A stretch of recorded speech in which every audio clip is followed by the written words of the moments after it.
नमस्कार शेतकरी मित्रांनो. अतिवृष्टी 2025मध्ये झालेल्या नुकसान भरपाईच्या संदर्भात जी काही अपडेट आलेली आहे ती व्हिडिओमध्ये मी सविस्तरपणे सांगणार आहे.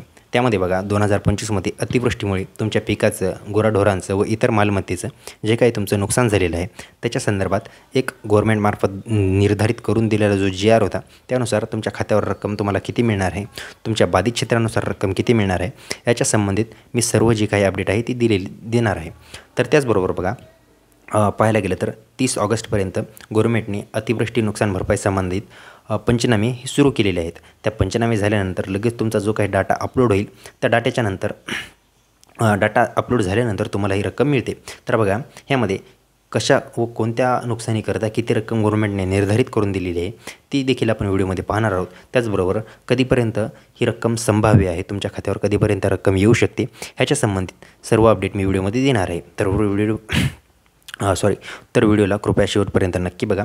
जर महत्त्वाची माहिती वाटत असल्यास व्हिडिओला चॅनलला लाईक करा, शेअर करा व सबस्क्राईब करा. माझ्या डाव्या साईडला जे काही बेल आयकनचं बटन दिसते त्याला देखील दाबा. तर बघा मित्रांनो, नुकसान भरपाईचे पंचनामे 30 ऑगस्टपर्यंत ही पूर्ण होणार आहेत. ज्या ज्या भागामध्ये नुकसान झालेलं आहे त्या भागामध्ये अधिकारी येऊन व इतर मार्गाने तुमचे पंचनामे पूर्ण करतील. त्यामध्ये बघा नुकसान भरपाईचा आता प्रश्न तुम्हाला पडला आहे किती दिल्या जाणार आहे. तर ह्यामध्ये काही कॅटेगरी आहेत, ज्या त्या कॅटेगरीनुसार एवढी रक्कम निर्धारित केलेली आहे. तर ह्यामध्ये बघा मेनली ही रक्कम आता अतिवृष्टी व नुकसान भरपाईची रक्कम आता SDRF व NDRF या दोन संस्थांमार्फत दिल्या जाते. ह्यांच्याकडूनच हा GR निर्धारित करून आलेला आहे. म्हणजे 27 मार्च 2023 रोजी हा GR पुढे आला. त्यामध्ये SDRF हे राज्य आपत्ती प्रतिसाद मंडळ आहे, त्याचबरोबर NDRF हे केंद्रामार्फत चालवलं जातं. तर बघा ह्यामध्ये आता अतिवृष्टीमध्ये बघा आपत्ताग्रस्त जर माणूस दगावला असेल तर कुटुंबियांना 4 लाख रुपये प्रति व्यक्ती ही मदत मिळत असते. त्याचबरोबर एखादा अवयव निकामी झाला किंवा अपंगत्व आल्यास म्हणजे 40% अपंगत्व आल्यास 74,000 रुपये मिळतात. त्याचबरोबर 60% वर अपंगत्व आल्यास 1,28,000च्या आसपास रक्कम मिळत असते.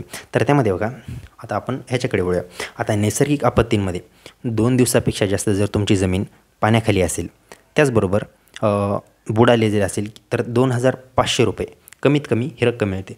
जास्तीत जास्त किती मिळते ते नंतरच कळतं.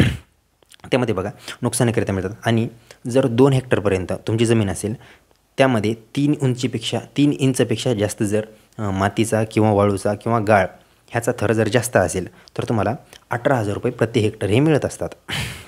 त्याचबरोबर बघा आता हे 30 तारखेपर्यंत जे काही पंचनामे झालेले आहेत त्यामध्ये बरेचसे शेतकरी ह्यांचे पंचनामे झाले आहेत, पण ज्यांचे झालेले नाहीत त्यांच्यासाठी लवकरच होऊन जातील. त्यामध्ये बघा कुणाचे गाई, गुरं, ढोरं, शेळ्या व जी वित्तहानी झालेली आहे त्यामध्ये देखील गव्हर्नमेंटने रक्कम ही निर्धारित करून दिलेली आहे.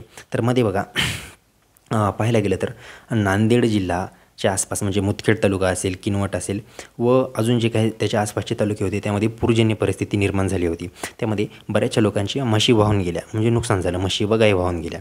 त्या म्हशी व गाईकरिता 37,000 रुपयापर्यंत ही मदत मिळत असते. ज्यानुसार तुमच्या म्हशी, गाई किंवा इतर जी जीवितहानी झालेली आहे, जसं तुमचा पंचनामा होईल तुम्ही म्हशींची संख्या व इतर गुराढोरांची जी काही संख्या तुम्ही निर्धारित करून देसाल त्यानुसार तुमच्या खात्यावर रक्कम मिळू शकते. पण 37,500 रुपयापर्यंत रक्कम ही मिळत असते. तर ही प्रति जनावर आहे की प्रति ह्याच्यानुसार आहे, ते अजून क्लिअर झालेलं नाही. ते जर क्लिअर होईल तशी तुम्हाला अपडेट देण्यात येईल. तर बघा हे जर तुमच्या पंचनामेकरिता अधिकारी वगैरे जर कोणी आले तर तुम्ही कृपया त्यांना ही मदत ही करा. व त्यानुसार जर तुम्हाला ह्याबद्दल अजून जर माहिती पाहिजे असेल तर तुम्ही एकदा गावाचे तलाठी किंवा तहसीलदार कार्यालय ह्यांच्यामार्फत जाऊन एकदा हे करून या.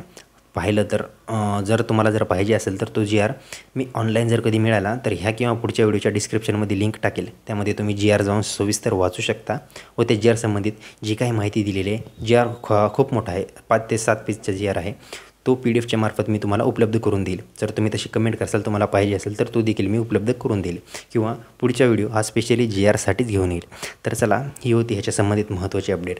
अजून पीक विमा व बाकी जिल्ह्यांसंदर्भात जी काही अपडेट आहे ती पुढच्या व्हिडिओमध्ये नक्की येईल. तर चला अशीच महत्त्वाची माहिती घेऊन पुढच्या व्हिडिओमध्ये भेटूया. तोपर्यंत नमस्कार.